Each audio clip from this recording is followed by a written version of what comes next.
Et salut à tous, c'est Jérém de Jtact. Je suis content de vous retrouver aujourd'hui pour une vidéo où je vais vous parler du gilet que j'utilise et de sa composition et son setup. Avant ça, je voulais juste faire un petit principe de rétexte sur les différents commentaires que vous me mettez et j'en désigner quelques-uns à chaque fois pour répondre de manière orale, histoire de que tout le monde puisse en profiter. Donc on va prendre notamment ces deux-là. Concernant la QLS, alors en effet je suis d'accord, c'est vrai qu'en réfléchissant, pour la sécurité de l'arme, ok d'accord, pour pas que ça casse et que vu que bon, j'avoue que en matière de sécurité, l'endroit qu'on doit privilégier le plus c'est quand même l'arme à la ceinture. Mettre un équipement à faible coût et de qualité moyenne, c'est peut-être pas l'idéal. Cependant voilà, ça a pour but une mission de terrain avec beaucoup d'action. En effet, il vaut mieux opter pour de la qualité et payer le prix de la marque. Pour ceux qui sont en bureau, ceux qui utilisent leur arme que très occasionnellement, enfin qui mettent leur ceinturon que très occasionnellement, c'est vrai que voilà, mettre 5 euros dans une griffe QLS, voilà, ça peut le faire. De toute façon, ça n'a pas vocation d'être bousculé, d'être mis à rude épreuve. En effet, pour mon cas, c'est vrai que j'ai pu tester sur notamment des interventions où j'ai dû escalader et tout, ça frotte. Quand même privilégier la qualité. C'est pourquoi j'ai opté pour la QLS Safariland. Voilà, vous m'avez eu, je l'ai pris. Je l'ai eu à 50 euros avec mâle et femelle. Je vous mettrai le lien si vous voulez parce que j'ai eu un peu de mal à trouver et puis on peut vite se retrouver avec de la contrefaçon si on achète sur Le Bon Coin ou Vinted ou même Amazon. Ensuite, on va avoir ceux-là. Donc oui, porte-chargeur ouvert, ça peut être tendancieux. Cependant, voilà, moi j'ai pris ceux-là, ce sont des E-Stack, comme vous avez vu sur la vidéo. Ils sont dotés d'une super rétention, de très bonne facture, qualité. Et comme je vous l'ai dit, voilà, j'ai escaladé des balcons, j'ai couru, ouais, ça n'a pas bougé, ça n'a pas bougé, et ça tient. Alors, en effet, encore à corps, on peut venir saisir un chargeur. Bon, déjà, si on vient jusqu'au corps à corps, c'est que de toute façon, c'est très mal engagé. Le chargeur, c'est pas ce qui a changé. Tant qu'il prend pas mon arme, il faut prendre le chargeur, je veux dire, il mettra des coups avec, au même titre qu'il peut prendre un stylo, qu'il peut prendre des clés, qu'il peut prendre un bâton, voilà, c'est le risque. Même avec un porte-chargeur fermé, on peut se saisir du chargeur. Il y en a qui arrivent à se saisir de l'arme alors qu'il y a la bride et le système de rétention. Donc bon, porte-chargeur ouvert, moi j'ai rien à dire là-dessus. Pour toi, il suffit en fait que tu fasses, donc toi tu vas avoir sur ta ceinture les passants molly qui seront mis à l'horizontale. En fait tu pars du haut, tu passes dans le premier, tu remontes et tu repasses. Et en fait tu fais pareil en bas sauf que tu fais dans l'autre sens. Et du coup ça va te le faire en diagonale comme ça et après tu viens refermer. C'est un petit peu galère mais ça rentre et une fois que ça rentre ça bouge plus. Ok ? Donc maintenant concernant le gilet, donc moi j'ai opté pour le Tiger Tailor Paul Gen 3. Donc vous avez le 1, le 2 et le 3. Vous l'avez en différents types, vous l'avez en normal, vous l'avez en maritime et en assaut. Lui la différence c'est qu'il a ici des attaches rapides que moi je n'ai pas. Je les ai sur le côté comme tous les autres gilets de la marque. Mais ici je ne l'ai pas en haut parce que j'estime que j'en avais pas besoin et puis de toute façon c'est pas le même prix, hein. Vous pouvez quasiment rajouter 100 euros pour les attaches rapides et un petit peu plus de technicité dans le gilet.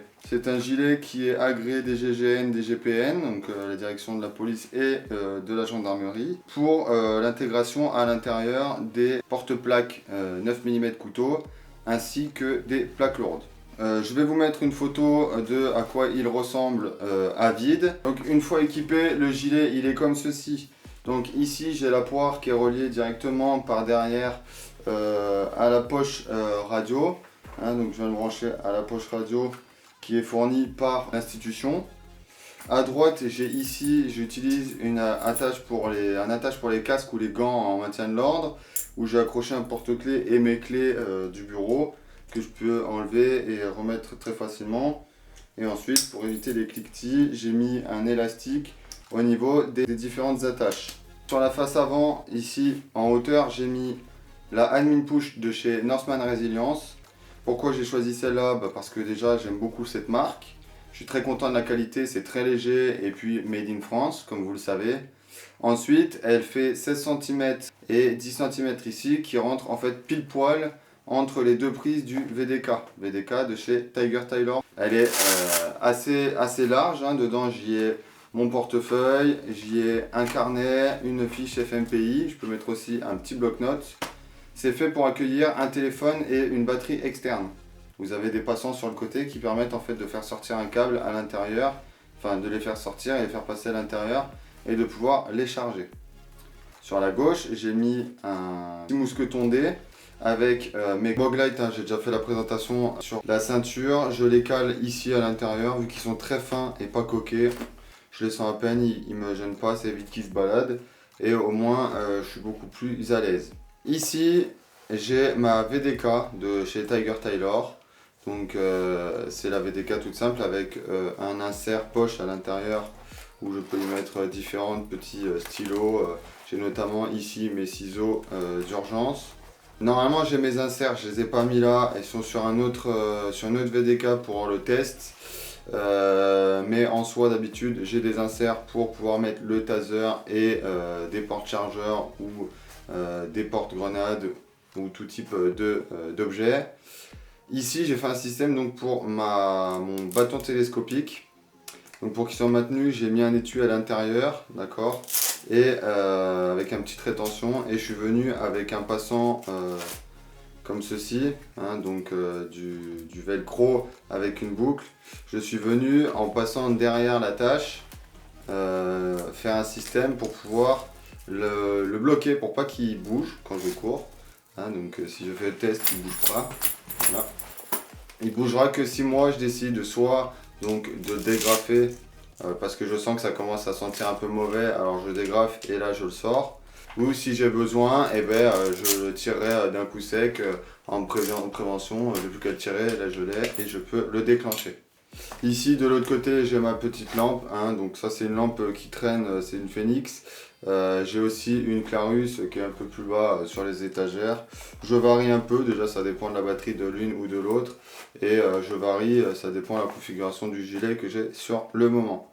Sur ma droite, comme vous avez vu, donc j'ai le porte radio.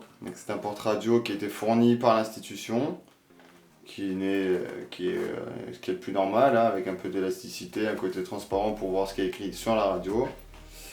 À gauche, j'ai dans un premier temps une poche pour le téléphone professionnel que j'avais acheté à peu près 5 ou 6 euros je crois sur AliExpress. On peut trouver la même à 10 euros sur Amazon. Et ici j'ai une poche à gants jetables. Donc vous allez dire que c'est un peu inutile. Moi je trouve un très grand intérêt. Donc pour revenir sur la poche, c'est une 5.11, hein, c'est poche à gants jetable 5.11, je crois qu'elle vaut 25 euros. Pareil, je l'ai eu à 11 euros sur Vinted. Pourquoi elle est utile? Parce qu'avant il me fallait une poche en plus pour pouvoir mettre tous mes petits accessoires, le gel hydro, machin, et les gants prenaient beaucoup de place.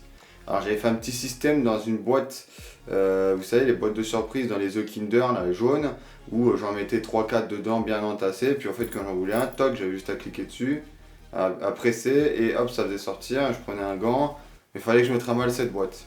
Là les gants sont à portée de main, donc vous avez ici un petit côté élastique, j'ai juste à prendre et je tire et j'ai 1, 2, 3, en fait ça dépend de la façon dont je le fais et la façon dont je les plie, mais j'ai tout de suite mes gants qui viennent à disposition et l'avantage c'est que j'ai des gants tout le temps sur moi quoi, j'ai juste à tirer et je les ai sans avoir une poche à remplir, une poche pour tout. Pour finir ici j'ai mon porte-garrot, donc le porte-garrot AliExpress qui m'a coûté 4 euros avec un garrot à 20 euros sur Amazon il me semble. C'est pas le garrot officiel mais il est tout aussi résistant. Je mets pas des garrots qui ont l'air un peu trop fébriles sur moi. Là j'ai vu que la tige était faite en aluminium, elle est quand même très résistante, le scratch tient très bien.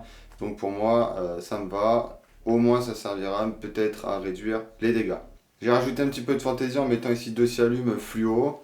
Bon ça fait joli, ça sert pas à grand chose. Les recos de nuit sont quand même... voilà, on a des lampes, hein, on n'a pas besoin de ça. Ça m'a servi sur une intervention où j'étais sur un différend intrafamilial et il y avait un petit garçon de 4 ans qui était un peu paniqué de la situation, il voyait papa maman crier. Et j'avais ça, je me suis dit tiens, je vais en casser un. Donc je l'ai pris, je l'ai cassé, ça a fait une belle lumière fluo.